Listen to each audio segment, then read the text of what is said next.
Olá, uma boa tarde. A cada terça-feira, o programa Eclésia quer trazer-lhe, neste mês de agosto, propostas de livros e também de autores. Hoje são histórias de quem viveu um tempo da sua vida em contexto hospitalar, pessoas que morreram, mas que Maria Margarida Teixeira não quis deixar no esquecimento. O livro O que Quero Dizer ao Morrer não é um livro técnico de uma oncologista, é sim um livro humano de uma pessoa que também é médica. Boa tarde, doutora Margarida. Boa tarde, Margarida. Boa tarde. Obrigada por estar connosco. Este livro, O que Quero Dizer ao Morrer, o título deste livro é um convite pessoal ou é uma inquietação social que quer entregar aos leitores? Eu vou parafrasear Sofia de Melbrenner, que diz, vou parafrasear a estrutura. Ela dizia: vemos, ouvimos e lemos, não podemos ignorar. Eu então digo de outra maneira: nascemos, vivemos e morremos, não podemos ignorar. Para fazer o contexto deste livro, eu penso que este livro é muito atual. Porquê? Porque nós hoje, no Ocidente, nós vivemos uma cultura de morte. E este livro é precisamente o contrário. Este livro, hoje na sociedade, morre-se de várias maneiras. Muitas vezes a morte é roubada, é interrompida. E eu resolvi escrever este livro para dar a conhecer a morte acompanhada, a morte natural. A morte não escondida. A morte não escondida. A morte vivida. E que, por isso é que eu digo, este livro é, para mim, e foi um grande desafio, porque talvez seja um livro contracorrente, mas que eu penso que tem o seu lugar. É bom dar a conhecer como é que se morre naturalmente. Não esconder, não escamotear as palavras, não ter medo das palavras que se querem dizer ao morrer, é esse o objetivo deste livro também? Repara uma coisa, as pessoas, quando estão a morrer, é uma fase da vida em que as pessoas têm muito para dizer. Porquê? Porque há muita vida no fim de uma vida. O que é que se tem para dizer quando se morre? A pessoa que está realmente... Eu estou aqui a falar da morte no contexto de doença oncológica. Oncológica, precisamente. Como médica. A Margarida acompanha pessoas, pacientes, no Instituto Português de Oncologia, em Coimbra. Eu sou oncologista, não é? Trato pessoas com doença oncológica em todas as suas fases. Como médica no geral, eu também tive outro tipo de morte, mas não é essa morte mais aguda, não é essa que eu relatei no livro. Eu relato no livro aquela morte mais lenta. E para chegar à sua pergunta, o que é que as pessoas dizem ao morrer? As pessoas dizem muita coisa.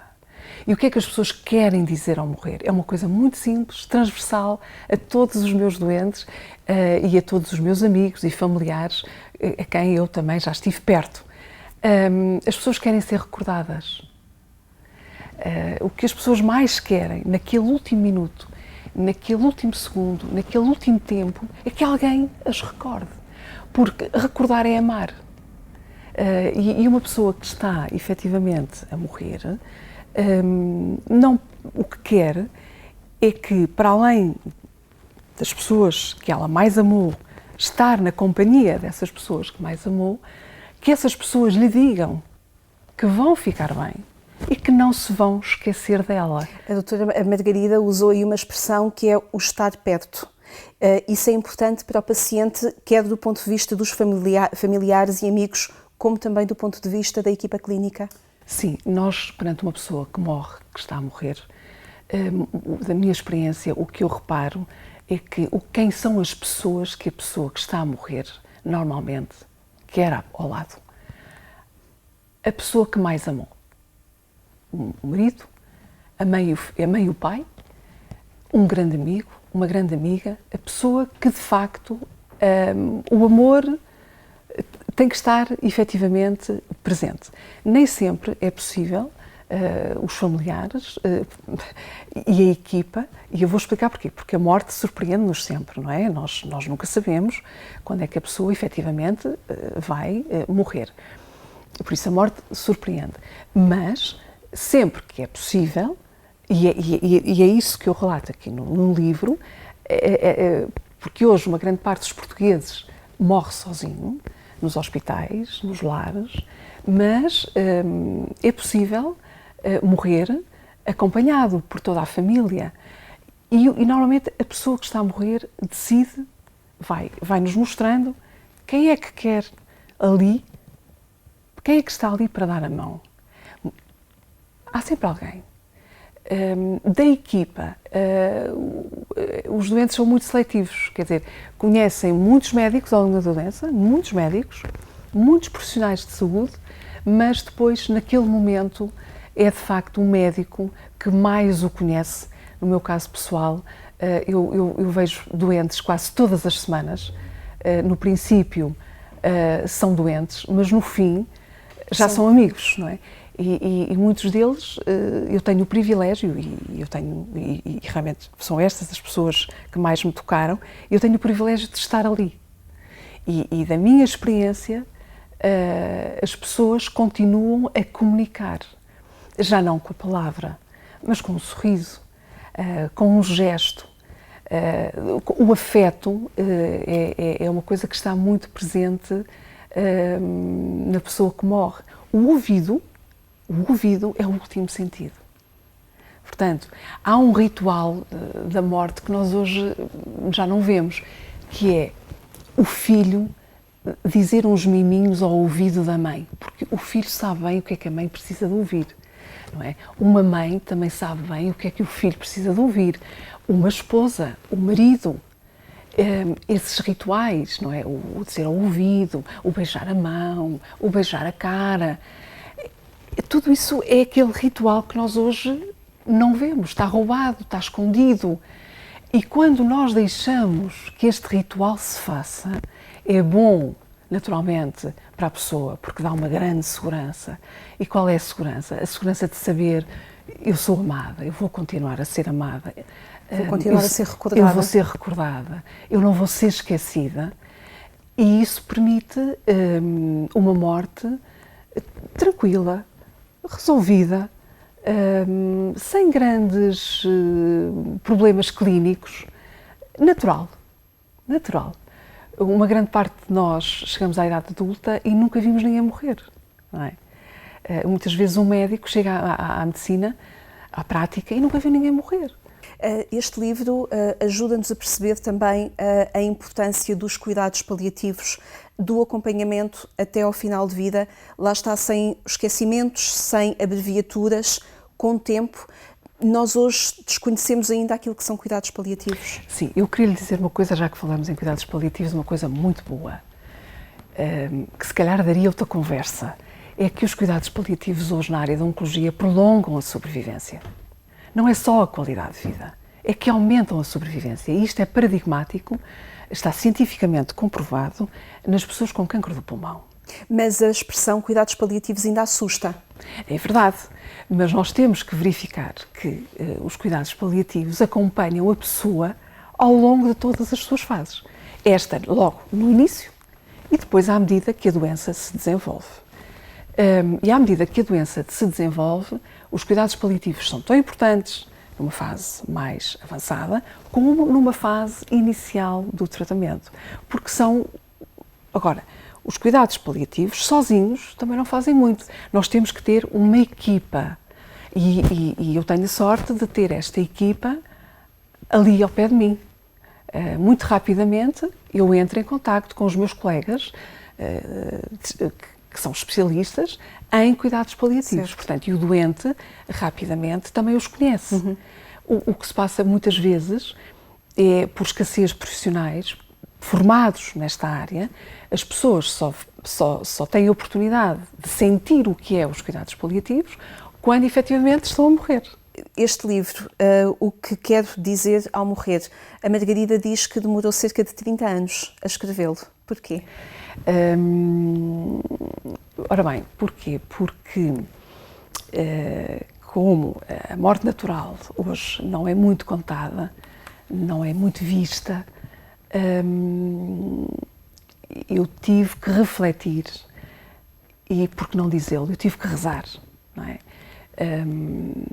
todas estas histórias foram muito rezadas à frente do sacrário, para eu ser o mais fiel possível.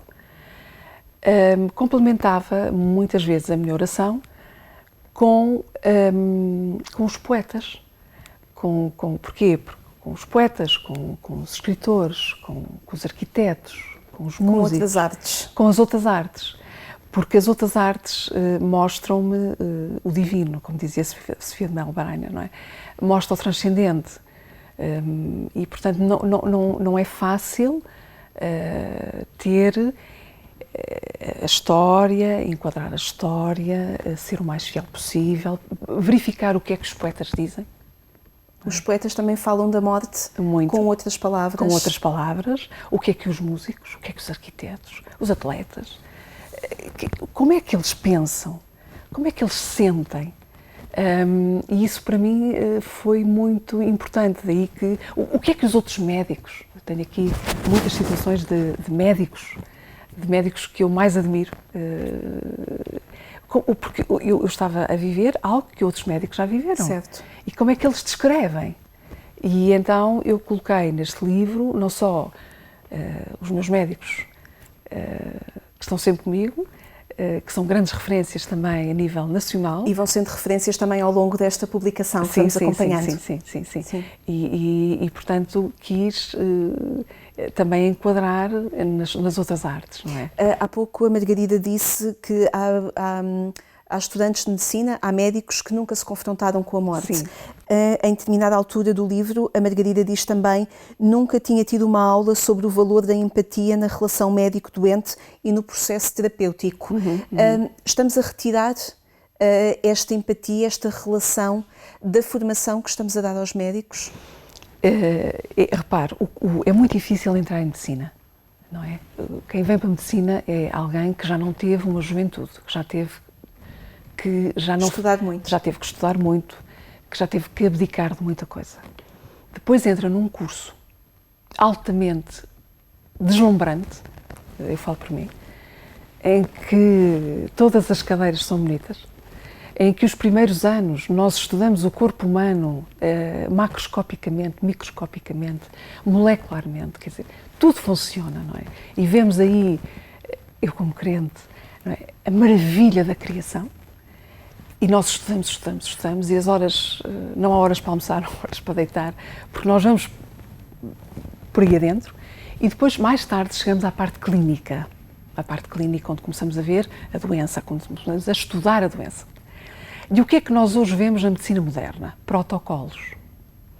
A medicina hoje está cheia de protocolos, que são muito importantes, mas eu costumo dizer que o protocolo mostra a filosofia do tratamento, mostra a filosofia de um serviço. É bom saber os protocolos, mas na minha primeira história, é uma história em que eu mostro exatamente isso, esse lado do estudo, esse lado do protocolo. Do estar preparado. O de estar muito bem preparado, porque hoje a doença oncológica é uma doença cada vez mais bonita.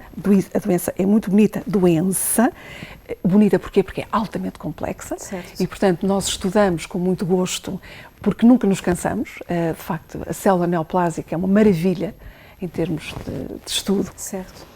E, portanto, isso cativa, é desafiante, e nós estamos na praia e estamos a ler, e nós vamos numa viagem e estamos a ler, e estamos sempre a pensar, mas depois, uma coisa é a doença, e depois temos que enquadrar a doença na pessoa. Estava-me a questionar se, diante da filosofia que falou, temos o paciente, temos que enquadrar diante do protocolo. Do protocolo e do computador. Temos a pessoa. Porque hoje, além do protocolo, o médico interpõe-se por um ecrã de computador, ou então por um ecrã de tablet, em que já está assim, já não está assim. Sim.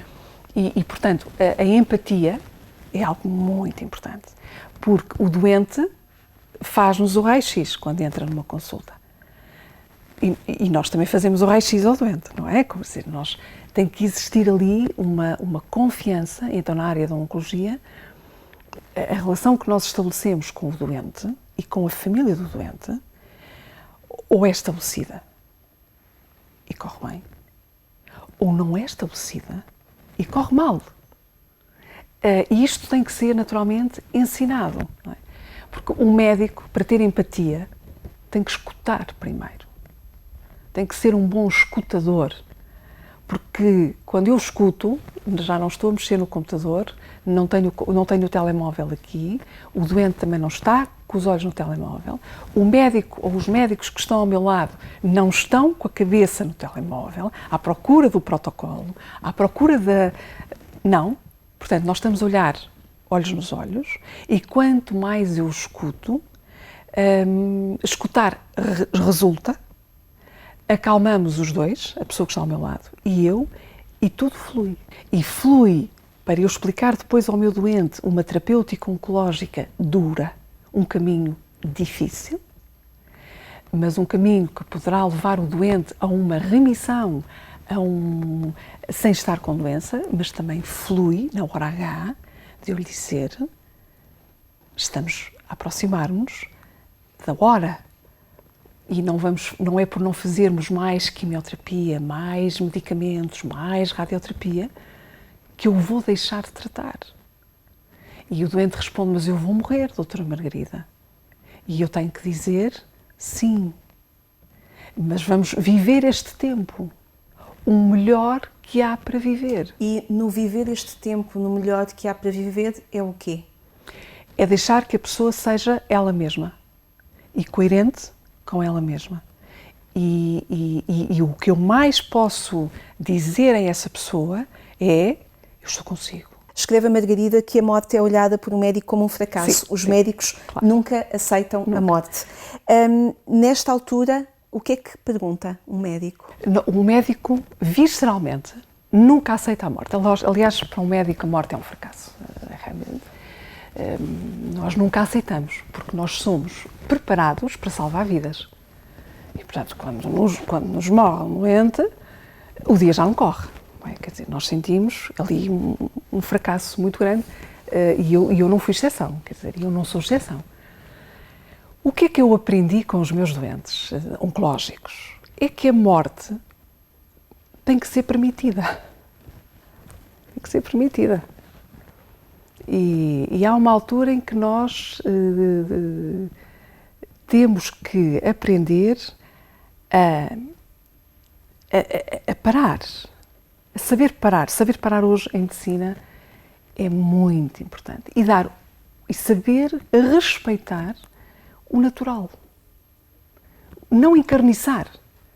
Nós somos treinados para salvar vidas, mas muitas vezes tem um preço. E há um livro, há um conto, em que é o conto Não Me Prendam, em que nós estamos a tentar salvar um jovem e para nós foi uma maravilha, estamos todos contentes, a equipa está toda contente, e eu, quando chego ao lado desse meu doente, desse jovem que está a morrer, depois de ele ter sido entubado, depois de ele ter sido ligado a uma máquina, depois de ele estar no ventilador, o que é que ele diz? O que é que ele escreve? Não me prendam. Portanto, e o que é que eu aprendo? Não há nada melhor do que salvar uma vida. Mas nós também temos que aprender a respeitar o curso de uma vida, não é? E então aí a morte não é um fracasso. E houve um tempo da sua vida profissional em que teve de se reconciliar com as perguntas que ia fazendo porque não conseguia salvar algumas vidas? Sim, sobretudo no início da minha vida como médica, sobretudo a trabalhar no serviço de urgência, que trabalhei durante alguns anos. Aí eu dava de caras com a morte diariamente. Era aquela morte aguda que eu não aceitava, e que hoje, mais tarde, eu percebo que há vários tipos de morte, há vários tipos de morrer em medicina. E no serviço de urgência as pessoas morrem em pé. É morte aguda. O doente morre em pé, como uma árvore. E morre nos braços. Morre, vem na ambulância. É aquilo que nós vemos nas séries de televisão, no Steven Spielberg. Muitas vezes é por isso que nós vamos para a medicina. É para aquela energia, para aquele stress. E todas aquelas pessoas que me faleceram morreram de pé e deixaram uma raiz. não é? Essa raiz depois complementou-se no Instituto Português de Oncologia, onde eu educadamente, e quem me educou foram os meus doentes, a explicar, lá, que isto, a estar aqui, só vir aqui, aliás o primeiro conto, só vir aqui é tão importante como dar-me o tratamento certo. Eu preciso da sua mão para estar aqui, para conseguir morrer. Como precisei da sua mão para que a doutora me escolhesse o protocolo de quimioterapia que eu tinha para fazer. Aí, normalmente, nós sentimos-nos muito úteis, mas depois, quando já não temos quimioterapia para dar, imunoterapia ou outros medicamentos, há uma fase ali muito forte em que eu ainda hoje sinto uma grande impotência. Margarida, ajude-nos a perceber porque é que este livro é um bom livro para este tempo de férias. Ora bem, porque é que eu acho que é Ou para um tempo estendido, não apenas de férias, mas um tempo estendido. Eu acho que este livro refresca a alma, não é? Nós vamos para férias e cuidamos do nosso físico, da nossa saúde mental, estamos com os amigos e da alma. Quer dizer, que nós temos que cuidar da nossa alma. E eu acho que este livro faz bem à alma, refresca, é uma lufada de ar fresco, mostra a morte de uma outra forma. Dá corpo a palavras que habitualmente nós até associamos à morte de uma forma mais negativa. Negativa, porque nos entra pelos olhos adentro, esta cultura da morte. Mas que dá um corpo positivo, a palavra esperança, a palavras, a gestos, a tempo. E é um tempo que tem que ser bem vivido. E quando ele é bem vivido, tudo flui. Este livro mostra isso mesmo. Este livro, O que quero dizer ao morrer, uma publicação do Apostolado de Oração, escrito por Maria Margarida Teixeira, a autora deste livro com quem hoje conversamos. Margarida, haveria muito mais histórias para continuarmos a conversar, muito mais vida, mas percebe-se muito pelo entusiasmo que coloca nestas histórias e nesta conversa que podemos ter neste programa, a esperança, a vida, o tempo, a qualidade e a dignidade que coloca nos seus pacientes e no seu trabalho. Muitíssimo obrigada por nos trazer isso nesta tarde, neste programa Eclésia. Foi um gosto. Muito obrigada eu. Obrigada. Obrigada a si também por ter estado connosco neste programa Eclésia. Acompanhe-nos em agência.eclésia.pt ou então aqui pelo mesmo horário na RTP2. Obrigada por ter estado connosco. Até amanhã, se Deus quiser.